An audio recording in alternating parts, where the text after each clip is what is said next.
Hi friends, welcome to coding with Parvez. आज की इस वीडियो में हम देखेंगे कि एचटीएमएल लिस्ट क्या होते हैं। लिस्ट उसको कहते हैं जो आइटम्स एक ऑर्गेनाइज वे में लिखा गया हो।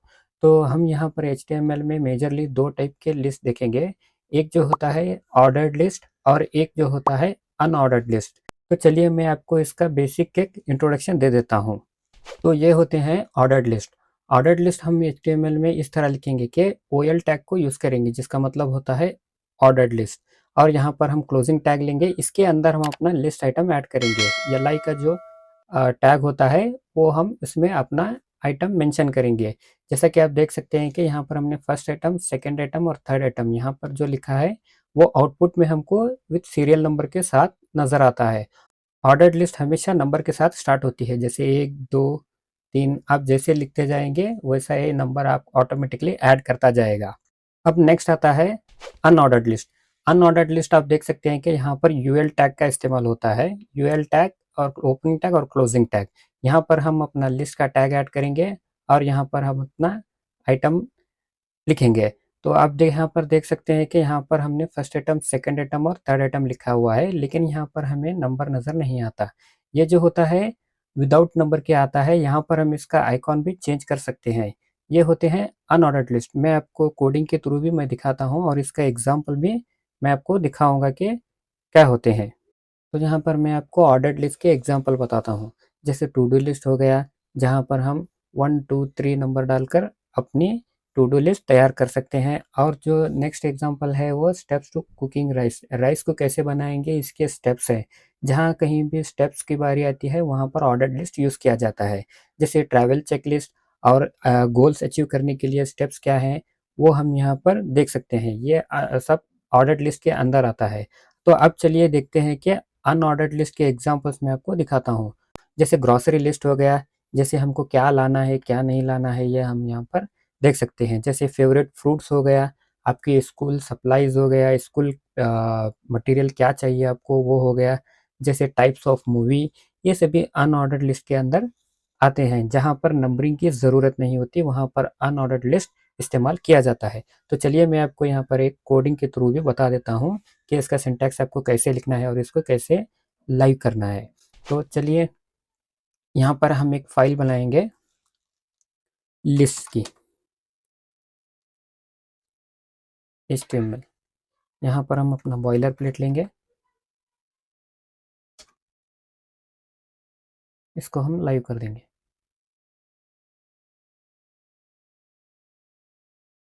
तो हम h2 लिस्ट। तो चलिए हम एग्जांपल देखते हैं ऑर्डर्ड लिस्ट का। तो सबसे पहले हमको ओएल टैग लिखना है, इसको क्लोज करेंगे और इसके अंदर हमको एल टैग देना है जो कि लिस्ट आइटम कहलाता है। एल टैग से हम यहाँ पर जो भी आइटम लिखेंगे वो हमको आउटपुट में नज़र आएगा। तो चलिए मान लेते हैं हमारे टू डू लिस्ट। तो हम यहाँ पर अपनी हेडिंग टू डू लिस्ट डालेंगे, टू डू लिस्ट। और हम यहाँ पर अपनी ऑर्डर्ड लिस्ट देंगे, जैसे वेकअप अर्ली, वेकअप अर्ली। और इसको हम सेम टू सेम कॉपी करके नीचे पेस्ट करके हम अपना लिंक आइटम चेंज कर देंगे। Exercise for 30 minutes. तो आप यहाँ पर देख सकते हैं कि हम यहाँ पर मल्टीपल ऑर्डर्ड लिस्ट ऐड कर सकते हैं। जैसे ये देख लो 1, 2, 3, 4, ये यहाँ पर नंबरिंग के साथ आ गया। तो अब चलिए देखते हैं हम अनऑर्डर्ड लिस्ट, इसको हम ऐसे ही छोड़ देंगे। हम यहाँ पर अनऑर्डर्ड लिस्ट देखेंगे। यहाँ पर एक br टैग और एक h2 अनऑर्डर्ड लिस्ट। तो चलिए हम अनऑर्डर्ड लिस्ट बनाकर यहाँ पर एक फ्रूट्स का एग्जाम्पल ले लेंगे, फ्रूट्स लिस्ट, फ्रूट लिस्ट। तो चलिए हम यहाँ पर यूएल टैग का यूज़ करेंगे। इसके अंदर हम लिस्ट आइटम ऐड करेंगे, जैसे कि एप्पल। नेक्स्ट बनाना, मैं इसको ऐसे ही 3-4 कॉपी करके पाइनएप्पल और ऑरेंज। तो आप देख सकते हैं हमने यहाँ पर अनऑर्डर्ड लिस्ट भी बना दी है। ये जो होते हैं बेसिक ऑर्डर्ड लिस्ट और अनऑर्डर्ड लिस्ट जो होता है। मैं यहाँ पर एक आपको और एक चीज़ बताना चाहता हूँ। लिस्ट में और एक डिस्क्रिप्शन लिस्ट होती है। मैं यहाँ पर इसका आपको जस्ट एक बेसिक एग्जांपल बताना चाहता हूँ।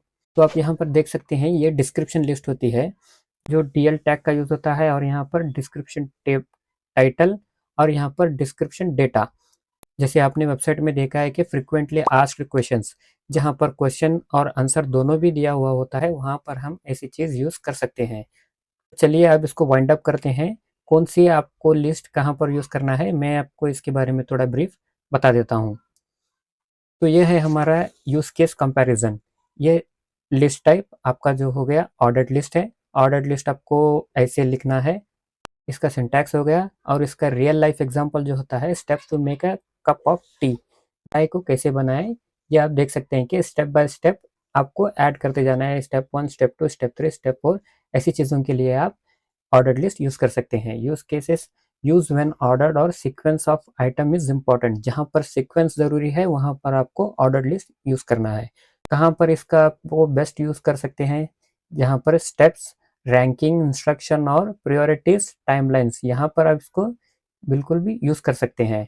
और नेक्स्ट जो आता है अनऑर्डर्ड लिस्ट। अनऑर्डर्ड लिस्ट का ये जो हो गया एग्जांपल है, और ये आपको रियल लाइफ एग्जांपल जैसे फ्रूट का बास्केट है, जहाँ पर एप्पल, बनाना, ऑरेंज, ग्रेप्स फ्रूट का लिस्ट हो।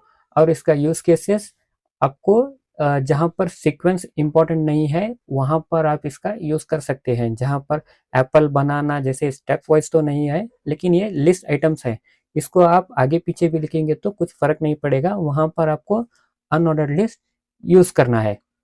बेस्ट यूज़ कहाँ पर, फीचर्स बताने के लिए, बेनिफिट्स बताने के लिए, या कैटेगरीज आपको बनाने के लिए, ऑप्शंस, चेकलिस्ट, यहाँ पर आप इसको यूज़ कर सकते हैं।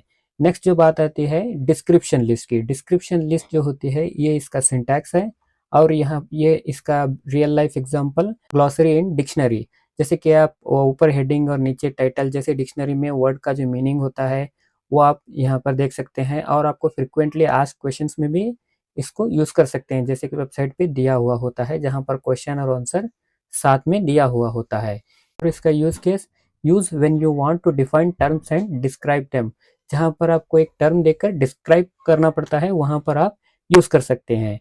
और इसको बेस्ट इसका यूज़ केसेस है ग्लॉसरीज और फ्रिक्वेंटली आस्क्ड क्वेश्चंस और डिक्शनरीज, टर्म एक्सप्लेनेशंस के लिए ये बहुत अच्छा काम करता है। तो चलिए आज के लिए इतना ही। अगर वीडियो पसंद आई हो तो सब्सक्राइब कर लीजिए। तो चलिए मिलते हैं नेक्स्ट वीडियो में।